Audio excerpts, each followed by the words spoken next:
Motion. जैसे हम जानते हैं हमारी एवरीडे लाइफ में हम बहुत सारे ऑब्जेक्ट्स को देखते हैं, कोई रेस्ट पोजीशन में होते हैं, कुछ मोशन में होते हैं, जैसे बर्ड्स फ्लाई करती हैं, फिश स्विम करती है, ब्लड फ्लो होता है हमारे वेन्स और आर्टरीज में से, कार्स मूव करती हैं, atom, molecule, planet, stars, galaxy, सारी चीजें मोशन में होती हैं।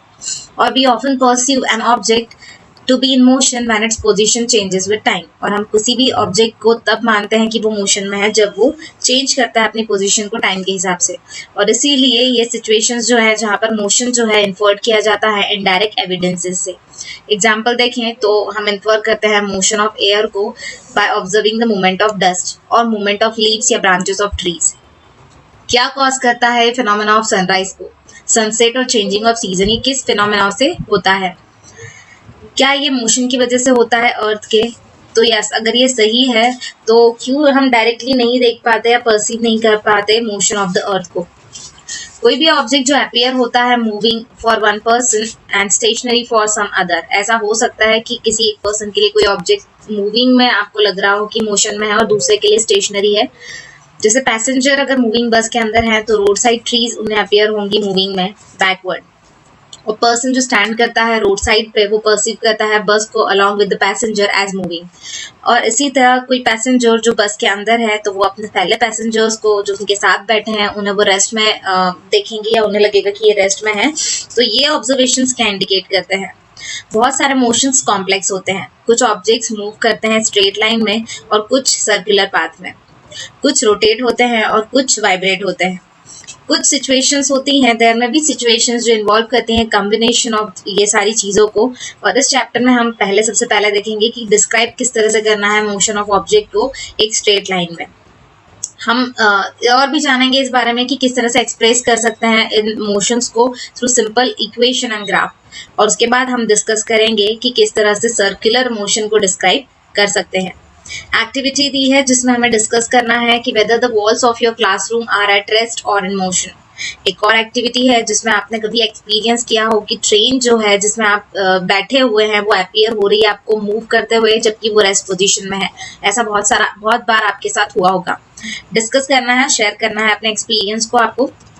अब हम देखेंगे डिस्क्राइब किस तरह से करना है मोशन को। तो डिस्क्राइबिंग मोशन, तो हम डिस्क्राइब कर सकते हैं location of an object by specifying the reference point. किसी भी ऑब्जेक्ट को एक रेफरेंस पॉइंट देकर लोकेशन उसकी बता सकते हैं। Let us understand this by example कि हमने अज्यूम किया कि एक स्कूल जो है एक विलेज के अंदर की वो 2 किलोमीटर नॉर्थ में है रेलवे स्टेशन से। तो हम स्पेसिफाई कर रहे हैं पोजीशन ऑफ द स्कूल को with respect to railway station, और इस एग्जांपल में रेलवे स्टेशन जो है वो रेफरेंस पॉइंट का काम कर रहा है। हम चूज कर सकते हैं कोई अदर रेफरेंस पॉइंट को भी अकॉर्डिंग टू आवर कन्वीनियंस। और इसीलिए डिस्क्राइब करने के लिए position of an object we need to specify reference point, जिसे हम ओरिजिन भी कहते हैं। नेक्स्ट टॉपिक है हमारा motion along a straight line. Simplest type of motion जो है वो motion along a straight line होता है। हम सबसे पहले देखेंगे कि किस तरह से डिस्क्राइब कर सकते हैं इसे एक एग्जाम्पल के थ्रू। कंसिडर कीजिए कि एक मोशन है ऑब्जेक्ट की जो मूव करता है along a straight path. Object start करता है उसकी जर्नी को ओ से और उसे ट्रीट करता है एज अ रेफरेंस पॉइंट। जैसे ए, बी और सी को हमने रिप्रेजेंट किया है position of the object at different instant. तो सबसे पहले ऑब्जेक्ट मूव करेगा सी और बी को और फिर पहुंचेगा ए की तरफ, और देन वो मूव करेगा back along the same path and reaches C through B. तो यहाँ पर पोजीशन ऑफ ऑब्जेक्ट दी है हमें स्ट्रेट लाइन पाथ में, ये हमें डायग्राम दिया हुआ है। टोटल पाथ लेंथ जो है जो कवर्ड की है एक ऑब्जेक्ट ने वो है ओ ए प्लस ए सी। पहले वो ओ से ए तक गया एंड देन ए से वापस सी तक आया, तो वो चीज को भी हमें काउंट करना है। ओ टू ए डिस्टेंस है 60 किलोमीटर, ए सी है 35 किलोमीटर, ओवरऑल डिस्टेंस 95 किलोमीटर हुआ है। और ये जो डिस्टेंस है वो कवर किया है उस ऑब्जेक्ट ने। और डिस्क्राइब करने के लिए इस डिस्टेंस को हमें स्पेसिफाई करना पड़ेगा न्यूमेरिकल वैल्यू के थ्रू, या डायरेक्शन ऑफ मोशन हमें इसमें कोई काम की नहीं है, यहाँ पे हमें न्यूमेरिकल वैल्यू दिखाना बहुत जरूरी है। कुछ सर्टेन क्वांटिटीज होती है जो डिस्क्राइब करती है स्पेसिफाई करने के लिए उनकी न्यूमेरिकल वैल्यूज को। न्यूमेरिकल वैल्यू किसी भी फिजिकल क्वांटिटी को कह सकते हैं हम, और वो उसका मैग्नीट्यूड होती है। इस एग्जांपल से हम फाइंड आउट कर सकते हैं कि डिस्टेंस कितना था final position C of an object that from the initial position. C का ओ से कितना डिस्टेंस था, और ये जो डिफरेंस होता है वो आपको न्यूमेरिकल वैल्यू देता है उसके डिस्प्लेसमेंट की of object from O to C through A. Shortest distance जो मेजर किया जाता है इनिशियल पॉइंट से फाइनल पॉइंट तक या पोजीशन तक ऑब्जेक्ट का, उसी को हम डिस्प्लेसमेंट कहते हैं। क्या मैग्नीट्यूड किसी भी डिस्प्लेसमेंट का इक्वल हो सकता है distance travel by an object से? तो कंसिडर करना है एक एग्जांपल, जैसे मोशन ऑफ ऑब्जेक्ट के लिए O to A का डिस्टेंस जो है वो कवर किया था 60 किलोमीटर और मैग्नीट्यूड ऑफ डिस्प्लेसमेंट भी 60 किलोमीटर था। During its motion from O to A and back to B, and then back to B बोलेंगे मतलब रिकवर, उसने वापस से बैकवर्ड आया जब, तो 25 किलोमीटर आया वो ऑब्जेक्ट, तो टोटल डिस्टेंस 60 + 25 मतलब 85 किलोमीटर कवर किया था। While the magnitude of displacement is 35 kilometre, लेकिन मैग्नीट्यूड कितना हुआ? सिर्फ 35 हुआ। इसलिए मैग्नीट्यूड ऑफ डिस्प्लेसमेंट 35 किलोमीटर जो है वो इक्वल नहीं है उसके पाथ लेंथ से। जैसे आप डायग्राम में देख सकते हैं, पहले O to A गया मतलब 60 kilometre and then A to C आया, वो A to B आया तो वो डिस्टेंस 25, तो ऐसे 60 + 25 85 हुआ। लेकिन आप अगर डिस्प्लेसमेंट फाइंड करोगे तो डायरेक्टली O to B का डिस्टेंस लेगा, दैट इज 35, क्योंकि ये हमारा शॉर्टेस्ट पाथ है।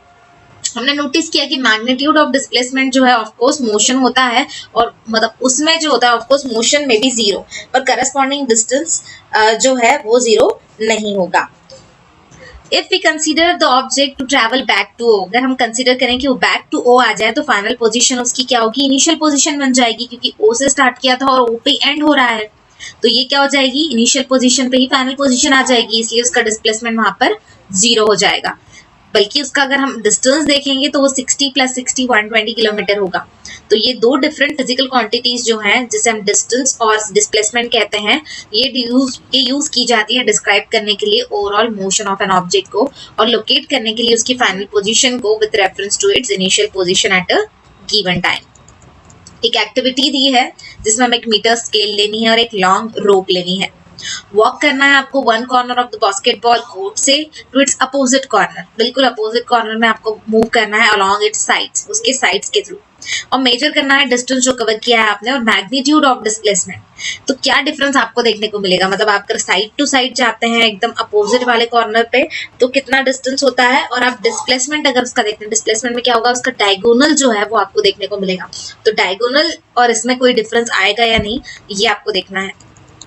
एक और एक्टिविटी है जिसमें हमें ऑटोमोबाइल्स जो है वो फिटेड किए जाते हैं, जिनके अंदर डिवाइस जो शो करता है डिस्टेंस को कितना आपने ट्रैवल किया है, और ऐसे डिवाइस को कहते हैं ओडोमीटर। कार जो ड्रिवन करती है, जैसे कह सकते हैं भुवनेश्वर टू न्यू दिल्ली जाना है, तो difference between the final reading and initial reading odometer जो बताता है वो है 1850 kilometre.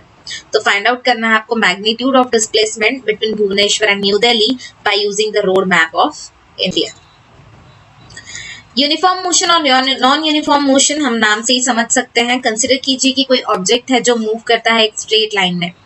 Let it travel 50 kilometre in first hour, पहले घंटे में वो 50 किलोमीटर चल रहा है, अगले दूसरे घंटे में भी 50 किलोमीटर, उसके बाद भी 50 किलोमीटर, मतलब वो हर घंटे में 50 किलोमीटर चल रहा है। तो इस केस में ऑब्जेक्ट जो है वो कवर कर रहा है 50 किलोमीटर इन ईच आवर।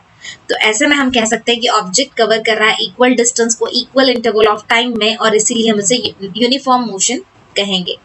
जो टाइम ट्रेवल किया जाता है इस मोशन में वो स्मॉल और बिग हो सकता है। हमारे डे टू डे लाइफ में जैसे हम बहुत सारे मोशंस के एग्जांपल्स हमारे आसपास रहते हैं, और जो ऑब्जेक्ट कवर करता है अनइक्वल डिस्टेंसेस को इक्वल इंटरवल ऑफ टाइम में। फॉर एग्जांपल अगर कार मूव कर रही है क्राउडेड स्ट्रीट में, या पर्सन जॉगिंग कर रहा है पार्क में, तो ये कुछ एग्जांपल्स है जो नॉन यूनिफॉर्म मोशन को शो करते हैं।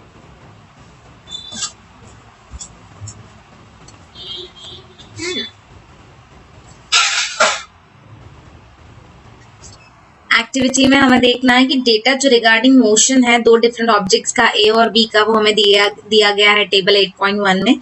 एग्जामाइन करना है हमें उसे केयरफुली और स्टेट करना है कि whether the motion of object is uniform और नॉन यूनिफॉर्म। तो यहाँ पर हमें दिया है, जैसे आप देख सकते हैं टेबल में टाइम दिया है 9:30, 9:45, 10, 10:15, 10:30। इसका मतलब है हर टाइम के बाद 15 मिनट का गैप है हर टाइम के बीच में, और डिस्टेंस कितना ट्रैवल किया है ए ने और डिस्टेंस कितना ट्रैवल किया है बी ने, ये दोनों डिस्टेंस हमें यहाँ पे दिए गए हैं।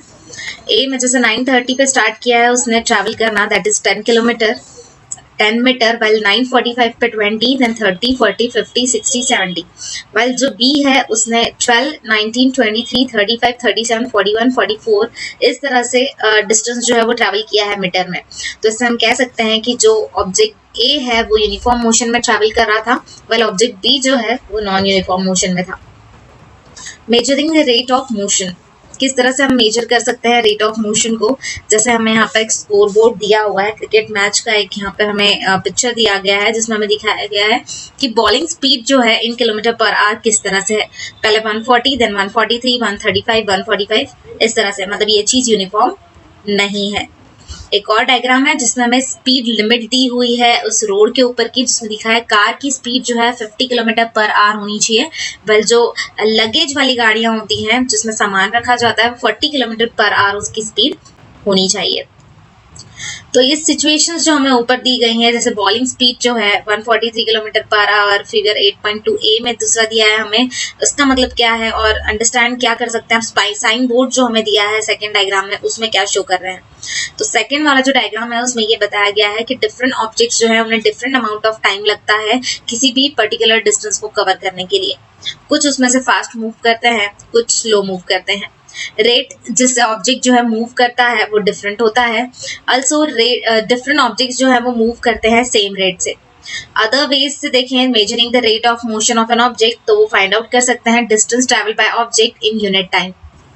क्वांटिटी जो है उसकी इसकी ये जो क्वांटिटी होती है रेफर की जाती है स्पीड के थ्रू, और ऐसा यूनिट जो है स्पीड का वो है मीटर पर सेकेंड, और ये रिप्रेजेंट किया जाता है by the symbol metre per second, ms/-1 भी लिख सकते हैं, और मीटर पर सेकेंड मतलब m/s भी लिख सकते हैं। अदर यूनिट ऑफ स्पीड जो है उसके अंदर सेंटीमीटर पर सेकेंड भी आता है, किलोमीटर पर आवर भी आता है। स्पेसिफाई करने के लिए स्पीड को किसी भी ऑब्जेक्ट के हमें जरूरत होती है मैग्नीट्यूड की। स्पीड किसी भी ऑब्जेक्ट की नीड नॉट बी कांस्टेंट, है ना, हमें किसी भी ऑब्जेक्ट की स्पीड जो है कांस्टेंट नहीं रहती। बहुत सारे केसेस में ऑब्जेक्ट्स जो है वो नॉन यूनिफॉर्म मोशन में रहते हैं, और इसीलिए हम डिस्क्राइब करते हैं कि रेट ऑफ मोशन ऐसे ऑब्जेक्ट्स का in terms of their average speed. Average speed किसी भी ऑब्जेक्ट की ऑब्टेन की जाती है by dividing the total distance travel by the total time taken. इसका फॉर्मूला अगर हम देखें तो वो है average speed is equal to total distance travel upon total time taken. अगर ऑब्जेक्ट ट्रैवल करता है कुछ distance suppose s in time t, then speed v is equal to s/t। ये हमारा फॉर्मूला है, इसे आपको याद रखना होगा। अब हम अंडरस्टैंड करेंगे इससे कुछ एग्जांपल्स के थ्रू कि एक कार ट्रैवल करती है एक डिस्टेंस को, सपोज 100 किलोमीटर के डिस्टेंस को 2 आवर्स के अंदर। तो इससे ये साबित होता है कि उसकी एवरेज स्पीड क्या है, 50 किलोमीटर पर आवर है। Car might not have travel 50 kilometre per our, उसने हर टाइम जो हर समय 50 किलोमीटर पर आवर की स्पीड से नहीं चलाया होगा, कभी बहुत फास्ट भी चलाया होगा, कभी स्लो भी, बट अगर एवरेज टाइम निकालेंगे तो 50 किलोमीटर पर आवर उसका एवरेज टाइम आएगा। एक ऑब्जेक्ट है जो ट्रैवल करता है 16 metre in 4 second and then another 16 metre in 2 second, तो उसका एवरेज स्पीड क्या होगा। तो हमें पहले दोनों डिस्टेंस को ट्रैवल जो जितना डिस्टेंस है उसे ऐड कर लेना है, दैट इज 32। टोटल टाइम लगेगा 4 second plus 2 second that is 6 seconds, and then divide that. मतलब हम क्या करेंगे, एवरेज स्पीड के लिए 32/6 दैट इज 5.33 हमारा मीटर पर सेकेंड, ये क्या आ जाएगा, एवरेज स्पीड आ जाएगा उस ऑब्जेक्ट का। अब हम देखेंगे स्पीड विद डायरेक्शन। तो रेट ऑफ मोशन किसी भी ऑब्जेक्ट का बहुत ही कॉम्प्रेहेंसिव हो सकता है अगर स्पेसिफाई करें उसकी डायरेक्शन को, डायरेक्शन ऑफ मोशन को उसकी स्पीड के साथ। क्वांटिटी जो स्पेसिफाई करती है बोथ ये एस्पेक्ट्स को, उन्हें वेलोसिटी कहा जाता है। वेलोसिटी एक स्पीड होती है ऑब्जेक्ट की जो मूव करती है इन अ डेफिनाइट डायरेक्शन। वेलोसिटी किसी भी ऑब्जेक्ट की यूनिफॉर्म भी हो सकती है और वेरिएबल भी हो सकती है, और ये चेंज हो सकती है by changing the object speed, direction of motion और बोथ। जब ऑब्जेक्ट मूव करता है एक स्ट्रेट लाइन में वेरिएबल स्पीड पे, तो हम एक्सप्रेस करते हैं उसके मैग्नीट्यूड को, उसके magnitude of its rate of motion in terms of average velocity, और ये कैलकुलेट की जाती है in same way as we calculate average speed. In case of velocity of object जब चेंज होता है एट यूनिफॉर्म रेट, तो एवरेज वेलोसिटी जो है उसे हम अरिथमेटिक मीन के थ्रू गिवन करते हैं of initial velocity and final velocity of a given period of time, और उसका फॉर्मूला है average velocity is equal to initial velocity plus final velocity upon 2। Mathematically हम लिखेंगे तो VAV मतलब velocity, average velocity is equal to U plus V upon 2, जहां पर VAV is the average velocity and U is the initial velocity while V is the final velocity of the object.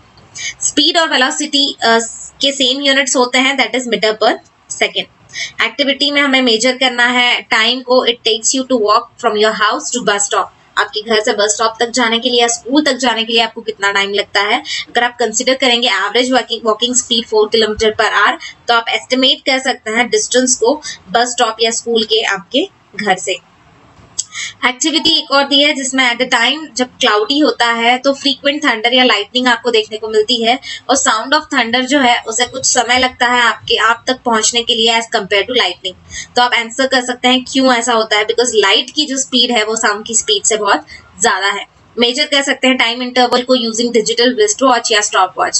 Calculate कर सकते हैं distance of the nearest point of lightning को। Speed of sound अगर air में देखेंगे तो वो है 346 मीटर पर सेकेंड।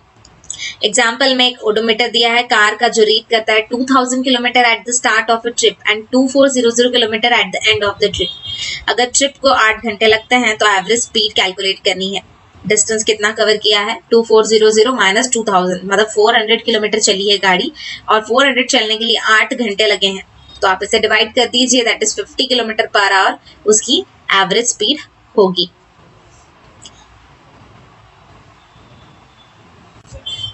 एक और एग्जाम्पल हमें यहाँ दिया हुआ है जिसमें उषा के स्विमिंग के बारे में यहाँ दिया है कि उषा स्विम करती है 90 मीटर लॉन्ग पूल को और वो कवर करती है 180 मीटर को 1 मिनट के अंदर, मतलब वो सेकेंड एंड तक जाकर वापस आने का काम करती है। दैट इज 90 प्लस 90 180 मीटर का डिस्टेंस 1 मिनट में कवर करती है। तो फाइंड करना है आपको average speed and average velocity of Usha. इसमें टोटल डिस्टेंस जो कवर किया है उषा ने वो 1 मिनट में किया है 180 मीटर। डिस्प्लेसमेंट जो है उषा ने 1 मिनट में 0 मीटर किया है क्योंकि वो जाकर आ गई, मतलब वही पोजीशन जो फाइनल पोजीशन था वही उसका इनिशियल पोजीशन जो था वही फाइनल पोजीशन हुआ है, इसलिए डिस्प्लेसमेंट 0 है। एवरेज स्पीड इसकी total distance covered upon total time taken है, that is 180 metre upon 1 minute, जिसे हम कन्वर्ट कर देंगे मीटर पर सेकेंड के अंदर। मिनट था उसे हमने 60 सेकेंड में कन्वर्ट कर दिया है, तो 180 मीटर अपॉन 63 आया है हमारा, 3 मीटर पर सेकेंड हमारा एवरेज स्पीड आया है। वेल एवरेज वेलोसिटी की बात करें तो displacement upon total time taken होता है। डिस्प्लेसमेंट हमने पहले ही देखा 0 है क्योंकि इनिशियल और फाइनल पोजीशन सेम थी, अपॉन 60s मतलब 60 सेकेंड हमारा टाइम था, तो आंसर हमारा आएगा 0 मीटर पर सेकेंड। तो एवरेज स्पीड उषा की 3 मीटर पर सेकेंड थी और उसकी average velocity 0 metre per second रही। नेक्स्ट टॉपिक है हमारा rate of change of velocity. Uniform motion के समय किसी भी ऑब्जेक्ट के along a straight line velocity जो उसकी रहती है वो रिमेन्स कांस्टेंट रहती है, और इस केस में चेंज इन वेलोसिटी किसी भी ऑब्जेक्ट की ऑफ एनी टाइम इंटरवल वो 0 होती है। हाउएवर नॉन यूनिफॉर्म मोशन की बात करें तो वेलोसिटी वेरी करती है टाइम के साथ साथ, और डिफरेंट वैल्यूज डिफरेंट इंस्टेंट्स में होती है और डिफरेंट पॉइंट्स ऑफ पाथ होते हैं। This change in velocity of the object during any time interval is not 0। क्या आप एक्सप्रेस कर सकते हैं इस चेंज इन वेलोसिटी को किसी भी ऑब्जेक्ट के इस तरह से? तो आंसर करने के लिए इस क्वेश्चन को, ऐसे क्वेश्चंस को हमें इंट्रोड्यूस करना पड़ेगा एक अनदर फिजिकल क्वांटिटी को जिसे एक्सेलरेशन कहते हैं, जो मेजर किया जाता है change in velocity of an object per unit time से। That is acceleration is equal to change in velocity upon time taken. अगर वेलोसिटी किसी भी ऑब्जेक्ट की चेंज होती है from an initial value u to final value v in time t, तो acceleration a को हम डिनोट करेंगे या शो करेंगे as a is equal to v minus u upon t। और ये काइंड ऑफ मोशन जो है इसे एक्सेलरेटेड मोशन कहते हैं। एक्सेलरेशन टेकन होता है पॉजिटिव अगर वो डायरेक्शन ऑफ वेलोसिटी में है, मतलब वेलोसिटी की डायरेक्शन में मूव कर रहा है, while ये नेगेटिव रहता है अगर ये अपोजिट डायरेक्शन में मूव कर रहा है वेलोसिटी के। SI unit of acceleration metre per second होता है। अगर एक ऑब्जेक्ट ट्रैवल करता है एक स्ट्रेट लाइन में और उसकी वेलोसिटी इंक्रीज या डिक्रीज हो रही है equal amount of equal interval of time में, तो एक्सेलरेशन ऑफ ऑब्जेक्ट जो है उसे हम यूनिफॉर्म कहेंगे। Motion of a freely falling body, ये एग्जाम्पल है यूनिफॉर्मली एक्सेलरेटेड मोशन का। इसी के अपोजिट अगर हम देखें, on the other hand object जो ट्रैवल करता है नॉन यूनिफॉर्म एक्सेलरेशन के साथ, अगर उसकी वेलोसिटी चेंज होती है at non uniform rate. For example अगर कार ट्रैवलिंग कर रही है अलॉन्ग अ स्ट्रेट रोड और इंक्रीज करती है उसकी स्पीड को by unequal amount of equal interval of time, तो वो कार को हम कहेंगे कि वो मूव कर रही है नॉन यूनिफॉर्म एक्सेलरेशन के थ्रू। एक्टिविटी दी है जिसमें हमें एवरीडे लाइफ में हमारे बहुत सारे हम फेस करते हैं ऐसे रेंज ऑफ मोशंस को, जिसमें एक्सेलरेशन जो है is in the direction of motion होता है, किसी में acceleration against the direction of motion होता है, किसी में एक्सेलरेशन यूनिफॉर्म होता है वाइल किसी में नॉन यूनिफॉर्म होता है। तो आपको कुछ एग्जाम्पल्स आइडेंटिफाई करने हैं और इन सब टाइप्स के एक एक एग्जाम्पल आपको राइट डाउन करना है। एक एग्जाम्पल हमें यहाँ दिया है 8.4 में, जिसमें starting from stationary position Rahul ने पैडल करना शुरू किया उसकी बाइसिकल को और अटेन की वेलोसिटी 6 मीटर पर सेकेंड की 30 सेकेंड्स के अंदर। देन उन्हें अप्लाई किया ब्रेक को such that velocity of bicycle जो थी वो 4 हो गई। नेक्स्ट 5 सेकेंड के अंदर आपको एक्सीलरेशन कैलकुलेट करना है बाइसिकल का दोनों केसेस में।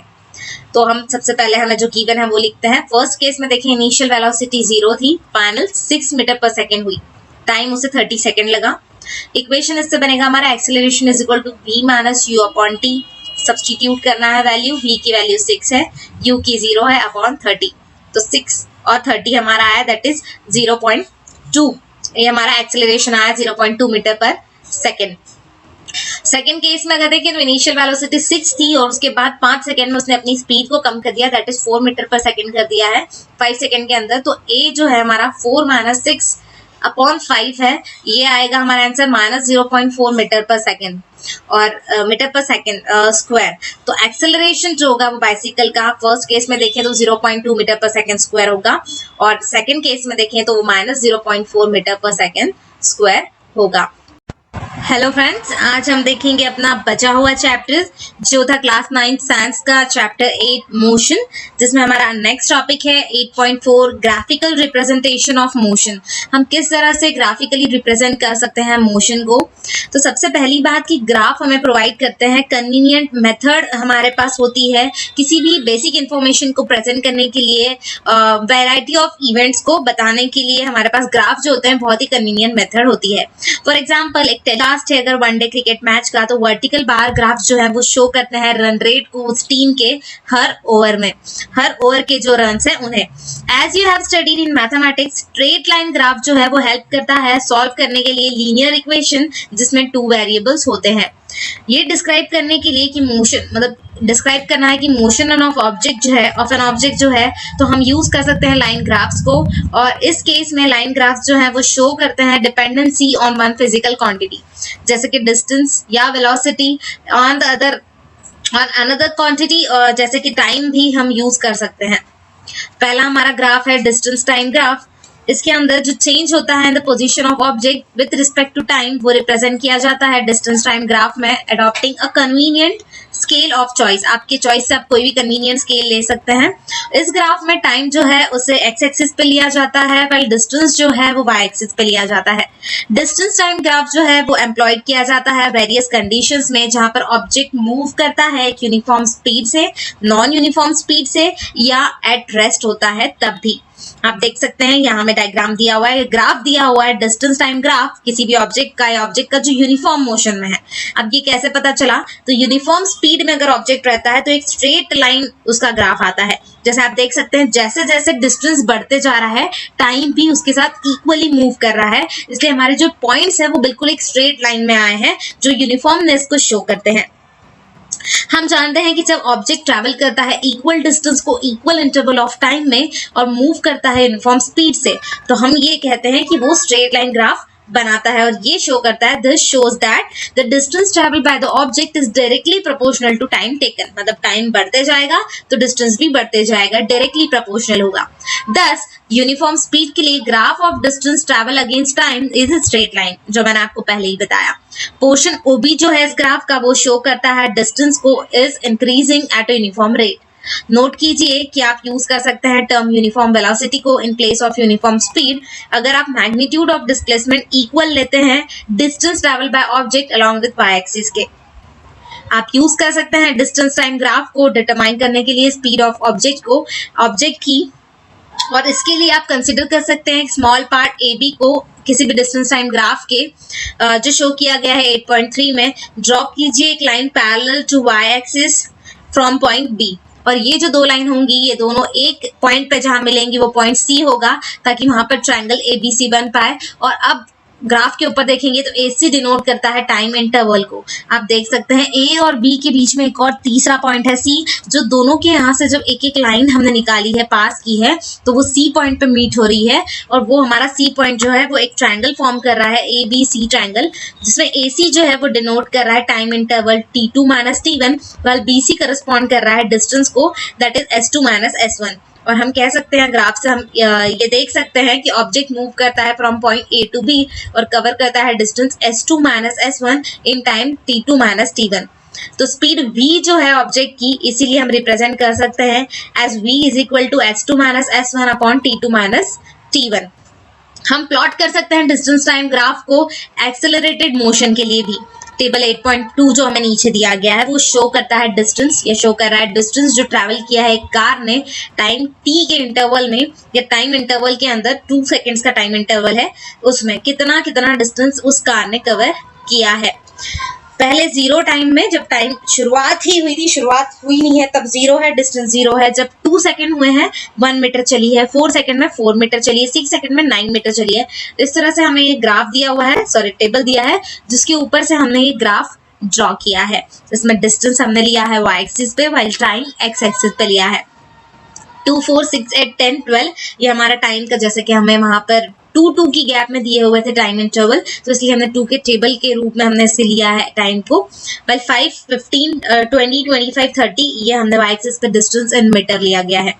ऊपर के जो पॉइंट्स है आपको इस तरह से प्लॉट करना है जैसे उन्होंने दिए हुए हैं, और ये जो ग्राफ बनेगा ये ग्राफ है distance time graph for a car moving with non uniform speed. उसकी स्पीड यूनिफॉर्म नहीं थी, सेम नहीं थी through out the journey, change होती रही, इसलिए हमारा ग्राफ जो है स्ट्रेट लाइन नहीं आया है, और ये शो करता है कि वो कार की जो स्पीड थी वो नॉन यूनिफॉर्म थी।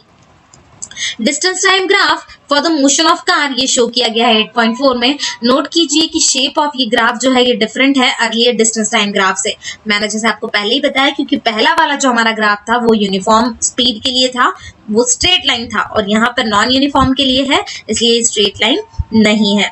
नेचर जो है इस ग्राफ का ये शो करता है नॉन लीनियर वेरिएशन को, डिस्टेंस के जो ट्रैवल किया गया था उस कार के थ्रू उस टाइम के अंदर, और इसीलिए ग्राफ शो करता है जो फिगर 8.4 में है वो रिप्रेजेंट करता है मोशन को नॉन यूनिफॉर्म स्पीड के साथ। सेकेंड हमारा ग्राफ है जिसका नाम है वेलोसिटी टाइम ग्राफ। वेरिएशन जो होते हैं वेलोसिटी में with respect to time for an object जो मूव करता है स्ट्रेट लाइन में, वो रिप्रेजेंट किया जाता है बाय वेलोसिटी टाइम ग्राफ, और ये ग्राफ में टाइम रिप्रेजेंट किया जाता है एक्स एक्सिस पे, देख सकते हैं। वेलोसिटी जो है वो हमारी y एक्सिस पे हम शो करते हैं। यहाँ पे हमें ग्राफ जो दिया है वो वेलोसिटी टाइम ग्राफ है यूनिफॉर्म मोशन ऑफ कार के लिए, और वेलोसिटी जो है वो रिप्रेजेंट की जाती है अलोंग y एक्सिस।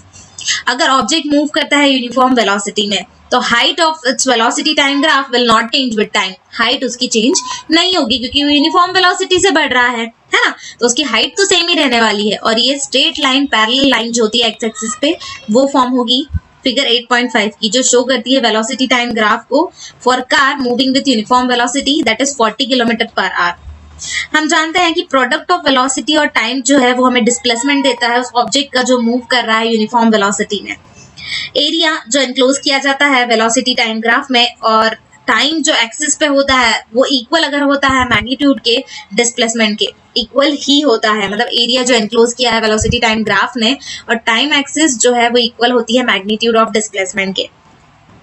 ये जानने के लिए कि डिस्टेंस जो है डिस्टेंस मूव किया गया था जो कार ने between time t1 to t2 using 8.5 जो फिगर हमें दी गई है उसके थ्रू हम निकाल सकते हैं और ड्रॉ कर सकते हैं perpendiculars from point corresponding to time t2 and t1 on the graph. Velocity जो है 40 किलोमीटर पर आवर वो रिप्रेजेंट की जाती है by the height that is AC और BD, और इसीलिए टाइम जो है वो t2 माइनस t1 वो रिप्रेजेंट कर रहा है AB। हम देखें यहाँ पर डायग्राम में, आगे पहले पढ़ लेते हैं।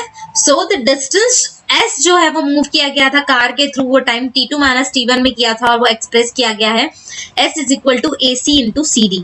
अब यहाँ हम डायग्राम में देखेंगे तो S जो है हमारा दिया हुआ S क्या है हमारा, उसके बाद में AC इंटू CD है, AC इंटू CD में हमारा S निकला है बिकॉज ये क्या है परपेंडिकुलर है, और S हमारा डिस्टेंस है जो मूव किया गया था कार के थ्रू। तो AC हमारा 40 किलोमीटर पर आवर है वाइल CD हमारा t2 माइनस t1 है, तो 40 into t2 minus t1 kilometre हमारा डिस्टेंस आ जाएगा। एरिया ऑफ रेक्टेंगल ABCD जो शेडेड फिगर है वो है। हम ये भी स्टडी कर सकते हैं यूनिफॉर्मली एक्सेलरेटेड मोशन के बारे में bye plotting its velocity time graph. Consider कीजिए कि कार है जो ड्रिवन हो रही है एक स्ट्रेट रोड में उसके इंजन को टेस्ट करने के लिए, तो वहां पर क्या होगा, सपोज एक पर्सन है जो सिटिंग हो रहा है नेक्स्ट ड्राइवर्स रिकॉर्ड, उसकी वेलोसिटी आपको रिकॉर्ड करनी है, बिल्कुल ड्राइवर के पास में बैठा हुआ है और उसकी वेलोसिटी आफ्टर एवरी 5 सेकेंड आपको नोट करना है रीडिंग उसके स्पीडोमीटर की कार के। वेलोसिटी ऑफ द कार जो है इन किलोमीटर पर आवर होती है as well as metre per second भी होती है। डिफरेंट इंस्टेंस ऑफ टाइम में अलग अलग होती है जैसे शो किया गया है यहाँ पर। टेबल 8.3 में वेलोसिटी ऑफ कार दी है रेगुलर इंस्टेंट ऑफ टाइम में, जिसमें टाइम हमें सेकंड्स में दिया है 0, 5, 10, 15, 20, 25 एंड 30। वेल वेलोसिटी कार की मीटर पर सेकंड और किलोमीटर में दी है, जो है 9, 18, 27 एंड ऑन, और 2.5, 5.0, 7.5 सो ऑन, इस तरह से दी गई है। और इस केस में वेलोसिटी टाइम ग्राफ जो है मोशन ऑफ कार के लिए वो नीचे 8.6 में हमें शो किया गया है। नेचर ऑफ ग्राफ जो है वो शो करता है वेलोसिटी चेंजेस को by equal amount in equal interval of time, और इसीलिए सारे यूनिफॉर्मली एक्सेलरेटेड मोशन के लिए वेलोसिटी टाइम ग्राफ जो है वो स्ट्रेट लाइन ही होता है। वेलोसिटी टाइम ग्राफ एक कार के लिए जो मूव कर रही है यूनिफॉर्म एक्सेलरेशन में, वो हमें दिया गया है, जिसमें देख सकते हैं आप 10 to 20 में हमारा जो BC है वो इक्वल टू AD हो गया है। टाइम सेम टाइम जो वेलोसिटी है वो इस तरह से बढ़ गई है, 19 हो चुकी है और 18 हो चुकी है हम कह सकते हैं। और इस तरह से आप देख सकते हैं कि सारे पॉइंट्स जो प्लॉट किए गए हैं अकॉर्डिंग टू दैट टेबल जो हमें ऊपर दिया था, इससे हमें एक स्ट्रेट लाइन मिल रही है वेलोसिटी टाइम ग्राफ में यूनिफॉर्म एक्सेलरेशन में। आप डिटरमाइन कर सकते हैं डिस्टेंस जो मूव किया है कार ने from velocity time graph. Area जिसके अंडर में वेलोसिटी टाइम ग्राफ है वो देता है हमें डिस्टेंस, मतलब magnitude of displacement move by a car in a given interval of time. अगर कार जो है वो मूव कर रही है यूनिफॉर्म वेलोसिटी से, तो डिस्टेंस जो ट्रैवल किया गया है उसके थ्रू वो रिप्रेजेंट किया जाएगा एरिया ABCD से। आप देख सकते हैं जो हमारा स्क्वायर है वो ABCD का एरिया शो कर रहा है अंडर द ग्राफ, और इसीलिए magnitude of the velocity of the car ये चेंज होगी ड्यू टू एक्सेलरेशन, और डिस्टेंस s जो है वो ट्रैवल किया जाएगा by the car will be given by the area ABCDE under the velocity time graph. और इसीलिए हम कह सकते हैं distance is equal to area of ABCDE, मतलब area of rectangle ABCD and area of triangle ADE, दोनों मिलाकर area ABCDE बन जाएगा, जिसमें एरिया ऑफ रेक्टेंगल ABCD में हमारा L इंटू B हम कह सकते हैं that is AB into BC आएगा, प्लस एरिया ऑफ ट्रायंगल मतलब half into base into height, जिसमें बेस AD है और हाइट DE है। इस केस में नॉन यूनिफॉर्मली एक्सेलरेटेड मोशन के केस में वेलोसिटी टाइम ग्राफ जो है वो किसी भी शेप का हो सकता है, जैसे हमें यहाँ पर दिया गया है। देख सकते हैं पॉइंट्स जो प्लॉट किए हैं हमने according to the non uniform velocity accelerated motion. Velocity और टाइम के ऊपर जो हमारे प्लॉट किए गए पॉइंट्स हैं वो एक स्ट्रेट लाइन में नहीं है, वो किसी भी तरह से मूव हो रहे हैं। वेल सेकंड में भी हमें यहाँ दिया हुआ है वेलोसिटी टाइम ग्राफ ऑब्जेक्ट के नॉन यूनिफॉर्मली एक्सेलरेटेड मोशन के। फिगर 8.7a हमें शो कर रही है वेलोसिटी टाइम ग्राफ को, जो रिप्रेजेंट कर रहा है मोशन ऑफ ऑब्जेक्ट जिसकी वेलोसिटी डिक्रीज होते जा रही है with increase in time. Time बढ़ते जा रहा है और वेलोसिटी ऊपर वाले चार्ट में ग्राफ में हमें कम होते हुए दिखाई दे रही है। वेल बी जो है हमें शो कर रहा है वेलोसिटी टाइम ग्राफ जो रिप्रेजेंट कर रहा है नॉन यूनिफॉर्म वेरिएशन को वेलोसिटी के of that object with time t। Interpret करके देखिए इन दोनों ग्राफ्स को। एक्टिविटी हमें करना है जिसमें time of arrival and departure of train जो है 3 स्टेशन पे हो रहा है A, B और C, और डिस्टेंस जो है स्टेशन B और C का A से वो भी हमें इस टेबल में नीचे दिया हुआ है। इसमें distance of station B and C from A and time of arrival and departure of the train दिया गया है इस टेबल में हमें, जिसमें स्टेशन A डिस्टेंस 0, मतलब A से ही देखेंगे तो A का डिस्टेंस 0 है, टाइम अराइवल 8 बजे और डिपार्चर 8:15 को हो रहा है। A से B का डिस्टेंस 120 किलोमीटर है, उसका arrival time, departure time, C का अराइवल टाइम, C का डिपार्चर टाइम। प्लॉट करना है, इंटरप्रीट करना है डिस्टेंस टाइम ग्राफ को इस ट्रेन के लिए। अज्यूम करना है कि मोशन जो है उन दोनों के बीच का, 2 स्टेशन के बीच का, वो यूनिफॉर्म है। जैसे हमने ऊपर भी ग्राफ देखे हैं, आप इसका यूज करके डिस्टेंस टाइम ग्राफ बना सकते हैं ऊपर के डेटा का। एक और एक्टिविटी है जिसमें फिरोज और उसकी सिस्टर सानिया दोनों स्कूल जाते हैं बाइसिकल से, और दोनों स्टार्ट करते हैं अपनी जर्नी को एक सेम टाइम पे, पर उनके घर से, घर भी दोनों का सेम है, एक ही समय शुरू करते हैं, पर उनके वहां पहुंचने का टाइम जो है स्कूल का वो अलग है, जबकि वो सेम रूट को फॉलो करते हैं।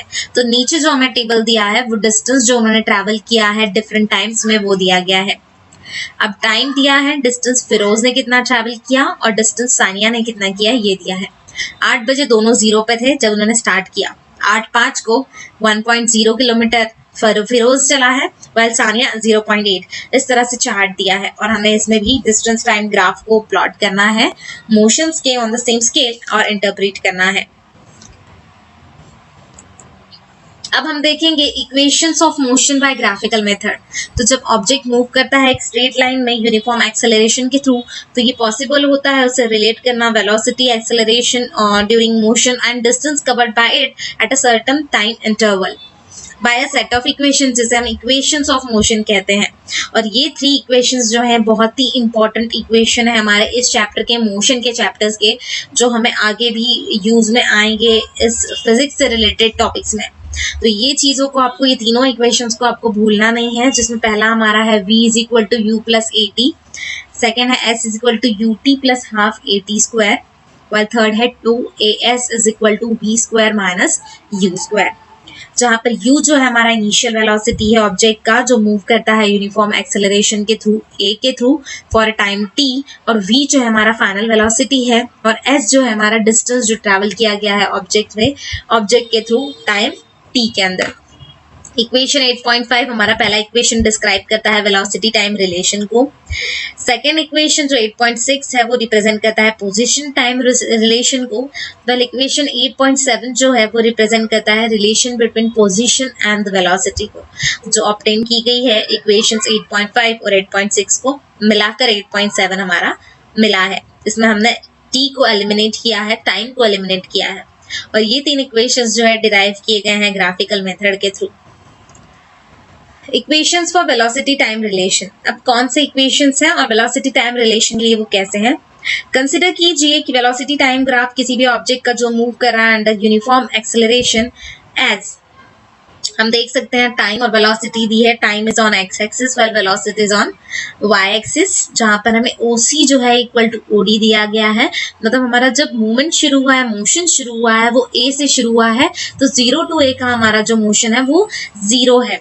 इसे आगे हमें बताया गया है, शो किया गया है फिगर 8.8 में, जो फिगर 8.6 से सिमिलर है, बट यहाँ पर u की वैल्यू 0 नहीं है। और इस ग्राफ से आप देख सकते हैं कि इनिशियल वेलोसिटी ऑब्जेक्ट की u है at point a and then it increase to v, मतलब पॉइंट b तक जाती है in time t। Velocity change होती है यूनिफॉर्म रेट से, मतलब a से। इन फिगर 8.8 परपेंडिकुलर लाइंस जो हैं bc और b वो ड्रॉन की गई हैं b पॉइंट से इन ऑन द टाइम और वेलोसिटी एक्सिस रिस्पेक्टिवली, मतलब वेलोसिटी एक्सिस पे और टाइम पे दोनों के दोनों जो लाइंस हैं वो परपेंडिकुलरली ड्रॉन की गई है पॉइंट बी से, ताकि इनिशियल वेलोसिटी जो है रिप्रेजेंट की जाए OA से और फाइनल वेलोसिटी को रिप्रेजेंट किया जाए BC से, पर टाइम इंटरवल T जो है वो रिप्रेजेंट किया जाए OC से। BD is equal to BC minus CD है, रिप्रेजेंट किया गया है चेंज इन वेलोसिटी को इन टाइम इंटरवल T। अब हम ड्रॉ करेंगे AD को पैरेलल टू OC। इस चीज के लिए फ्रेंड्स आपको वो जो ग्राफ है उसे अपने सामने रखना होगा, ताकि आप इस चीज को इजीली उसके साथ कोरिलेट कर सकें। लेट हम ड्रॉ करेंगे AD पैरेलल टू OC। जैसे मैंने आपको बताया था OC हमारा बेस पे था, टाइम का जो शो कर रहा था, और वहां से AD जो है, जहां से हमारा A पॉइंट से जो हमारा मोशन शुरू हुआ है वो AD हमने पैरेलल बना लिया। तो इससे हम ऑब्जर्व कर सकते हैं कि BC is equal to BD plus DC। Well BD plus OA लिख सकते हैं क्योंकि DC is equal to OA है। सब्सटीट्यूट कीजिए BC की वैल्यू V और OA की वैल्यू U, तो हमको मिलेगा V is equal to BD plus U, मतलब BD is equal to V minus U। और वेलोसिटी टाइम ग्राफ से फिगर 8.8 में एक्सेलरेशन ऑफ ऑब्जेक्ट जो है उसे हम a is equal to change in velocity upon time taken कह सकते हैं। चेंज इन वेलोसिटी मतलब BD अपॉन AD है, वाइल AD की जगह हम OC लिख सकते हैं, तो BD अपॉन OC लिख सकते हैं।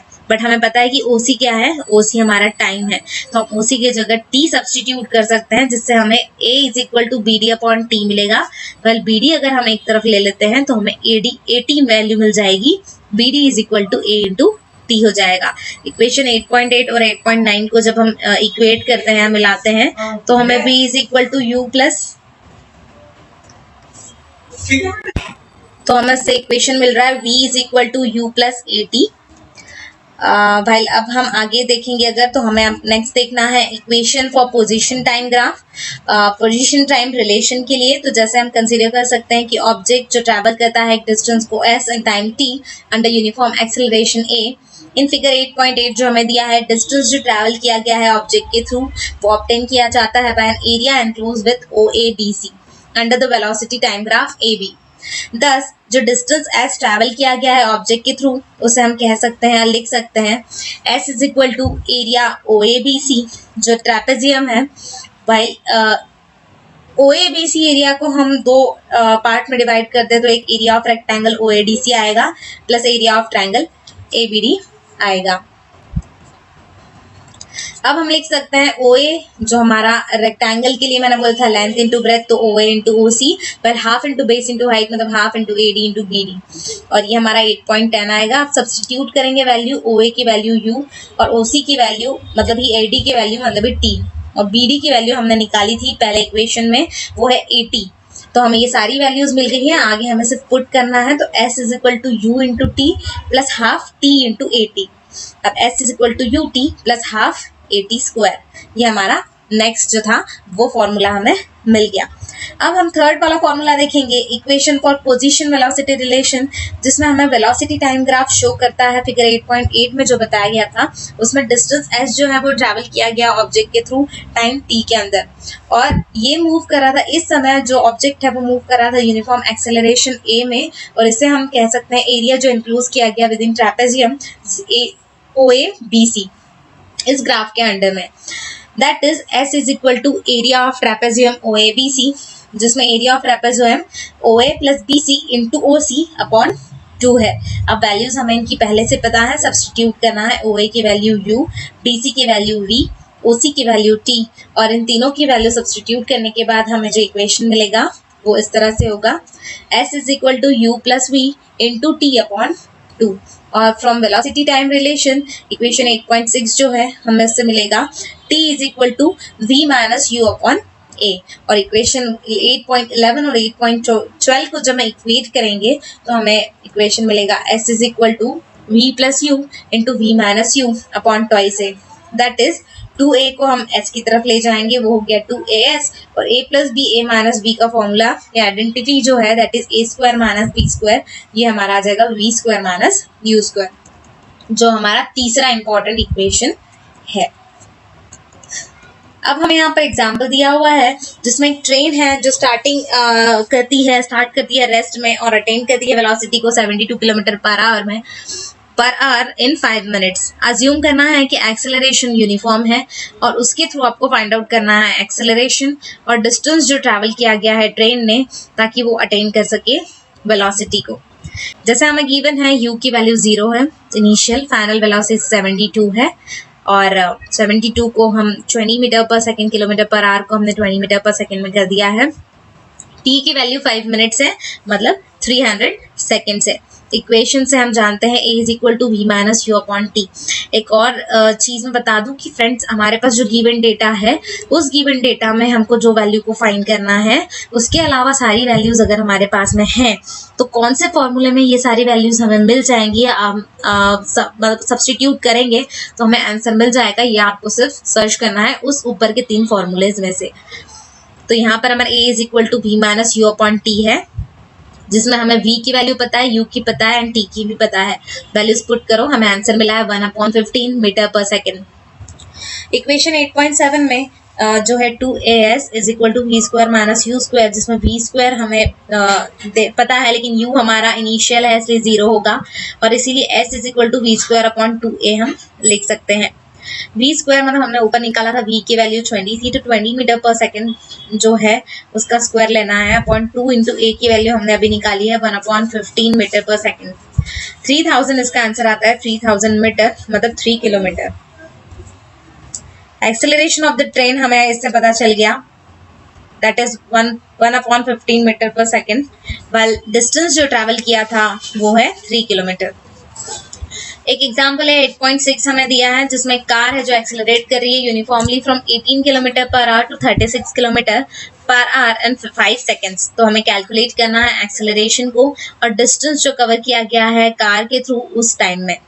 सोल्यूशन इसका ये है कि हमें गिवन जो चीज़ें हैं वो सारी हमें लिख देनी है यहाँ पर। एक और जैसे u की वैल्यू 18 किलोमीटर पर आवर है, उसे हमें मीटर पर सेकंड में किया है। एक हिंट इसके लिए मैं आपको दे दूं, अगर आपको किसी भी चीज़ को किलोमीटर पर आवर को आपको मीटर पर सेकंड में करना है तो आप उसे मल्टीप्लाई बाय 5/18 कर सकते हैं। t की वैल्यू 5s है, equation A is equal to V minus U upon T, that is 10 minus 5 upon 5, that is 1 metre per second, ये हमारा एक्सेलरेशन आ गया। इक्वेशन 8.6 हम जानते हैं S is equal to UT plus half AT square, जिसमें हमें सारी वैल्यूज पता है, just put out the values, और सारी वैल्यूज पुट करने के बाद 37.5 मीटर जो है ये हमारा डिस्टेंस कवर्ड होगा। एक और एग्जांपल है जिसमें ब्रेक्स जो हैं अप्लाई किए गए हैं कार को to produce an acceleration of 6 metre per second square in opposite direction to the motion. अगर कार जो है उसे 2 सेकेंड लग रहे हैं स्टॉप होने के लिए और एप्लीकेशन ऑफ ब्रेक के बाद भी, तो कैलकुलेट करना है कि डिस्टेंस कितना उसने ट्रैवल किया होगा उस टाइम के अंदर। तो हमें जैसे सारी चीजें गिवन है, a की वैल्यू -6, t की वैल्यू 2 सेकेंड्स, v की वैल्यू 0। इक्वेशन 8.5 से v is equal to u plus at, well v हमारा 0 है, u हम u एज इट इज लेंगे, -6 इंटू 2, u को हम उधर भेज देंगे तो ये आएगा 12 मीटर पर सेकेंड। इक्वेशन 8.6 से हमें मिलता है s is equal to ut plus half at square, जिसमें हमें सारी वैल्यूज पता है, just put the values and we'll get the answer, that is s is equal to 12 metre. और thus कार जो है वो मूव करेगी 12 metre before it stops after the application of brake. Brake लगाने के बाद भी 12 मीटर तक कार मूव करेगी। यूनिफॉर्म सर्कुलर मोशन जो है, जब वेलोसिटी ऑफ ऑब्जेक्ट जो है चेंज होते हैं तो हम कह सकते हैं कि ऑब्जेक्ट एक्सेलरेटिंग है, और चेंज इन वेलोसिटी जो है ये due to change in its magnitude हो सकता है, या डायरेक्शन ऑफ मोशन हो सकता है, या दोनों के कारण हो सकता है। क्या आप सोच सकते हैं एग्जाम्पल जिसमें ऑब्जेक्ट जो है वो चेंज नहीं हो रहा है उसकी मैग्नीट्यूड ऑफ वेलोसिटी, बट उसकी डायरेक्शन ऑफ मोशन जो है वो चेंज हो रही है। जैसे आप देख सकते हैं हमें अलग अलग ट्रैक्स दिए हुए हैं, रेक्टेंगुलर, हेक्सागोनल, ऑक्टागोनल और circular track. Motion of athlete जो है along close tracks different shapes के यहाँ पे दिए गए हैं। लेट कंसीडर करते हैं कि एग्जाम्पल है मोशन ऑफ बॉडी का एक क्लोज पाथ के थ्रू।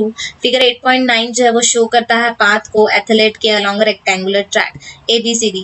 लेट अस अज्यूम कि एथलेट जो है वो रन कर रहा है यूनिफॉर्म स्पीड से एक स्ट्रेट पाथ पे, मतलब AB से BC फिर CD एंड देन DA उस ट्रैक के। तो ऑर्डर जो है वो उसे हिमसेल्फ ट्रैक के ऊपर ही रख रहा है, क्विकली चेंज करता है वो अपनी स्पीड को एट द कॉर्नर। तो कितनी बार एथलेट जो है उसे चेंज करना पड़ेगी अपने डायरेक्शन को अगर वो 1 राउंड कंप्लीट करता है। तो ये क्लियर है कि उसे अगर रेक्टेंगुलर ट्रैक है तो उसे 4 टाइम्स मूव करना है कॉर्नर्स पे अपनी डायरेक्शन को चेंज करने के लिए। उसी तरह से डिपेंड करता है, हेक्सागोनल शेप है तो उसे 6 टाइम मूव करना होगा, ऑक्टागोनल है तो 8 टाइम्स मूव करना होगा। इस तरह से अकॉर्डिंग टू द शेप उसे डायरेक्शन चेंज करने के लिए उतने बार मूव करना होगा। अगर जो ट्रैक है वो इंक्रीजिंग नंबर इन साइड इंडेफिनाइटली है तो क्या होगा कि क्या वो मूव करते रहेगा, कितने बार चेंज होगा। तो आप ये नोटिस कर सकते हैं शेप ऑफ ट्रैक से जो अप्रोच करता है शेप ऑफ सर्कल को या length of each of the side जो डिक्रीज करता है पॉइंट को। अगर एथलेट मूव कर रहा है एक वेलोसिटी के साथ कांस्टेंट मैग्नीट्यूड के साथ अलोंग अ सर्कुलर पाथ तो ओनली चेंज जो होगा उसकी वेलोसिटी में ये change in direction of motion के कारण होगा। और मोशन जो है एथलेट का वो मूव होता है अलोंग सर्कुलर पाथ और देयरफॉर एग्जांपल जो है वो एक्सेलरेटेड मोशन का होता है। हम जानते हैं कि circumference of circle of radius r जो है वो हम 2πr से डिनोट करते हैं। अगर एथलेट को t सेकंड्स लगते हैं एक राउंड को पूरा करने के लिए circular once around the circular path of radius r, तो वेलोसिटी v को हम v is equal to 2πr/t लिख सकते हैं। जब ऑब्जेक्ट मूव करता है एक सर्कुलर पाथ में एक यूनिफॉर्म स्पीड के साथ तो उसका मोशन जो है उसे हम यूनिफॉर्म सर्कुलर मोशन कहते हैं। एक्टिविटी में हमें एक पीस ऑफ थ्रेड लेना है, टाई करना है एक piece of stone at one of that and move करना स्टोन को to describe a circular path with constant speed by holding the thread at other hand, जैसे शो किया गया है। अब आपको उस स्टोन को रिलीज कर देना है थ्रेड से। आप बता सकते हैं कि किस डायरेक्शन में जो स्टोन है वो मूव करेगा। रिपीट कीजिए एक्टिविटी को फ्यू टाइम्स के लिए और रिलीज कीजिए स्टोन को at different position of the circular path. Check कीजिए कि डिफरेंट डायरेक्शंस जो है स्टोन की क्या मूव मतलब हो रहा है, जो whether the direction in which the stone move remain the same or not. अगर आप केयरफुली नोट करेंगे on being release the stone move along a straight line tangential to the circular path, आप देखेंगे कि बिल्कुल टेंजेंट की रूप में वो मूव करेगा और ये because of the stone is release ये कंटिन्यू मूव हो रहा है along the direction of his being moving at the instant. और ये शो करता है कि डायरेक्शन ऑफ मोशन जो है वो चेंज होता है एवरी पॉइंट में जब स्टोन जो है मूव कर रहा है एक सर्कुलर पाथ में।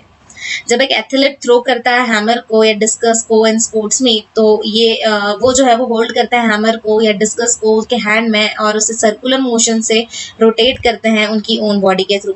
एक बार जब वो रिलीज होता है तो डिजायर्ड डायरेक्शन में जाता है। हैमर और डिस्कस जो है वो मूव होते हैं डायरेक्शन इन विच वो मूव हो रहा है एट द टाइम जब वो रिलीज किया गया, just like the piece of stone जो हमने एक्टिविटी में देखा।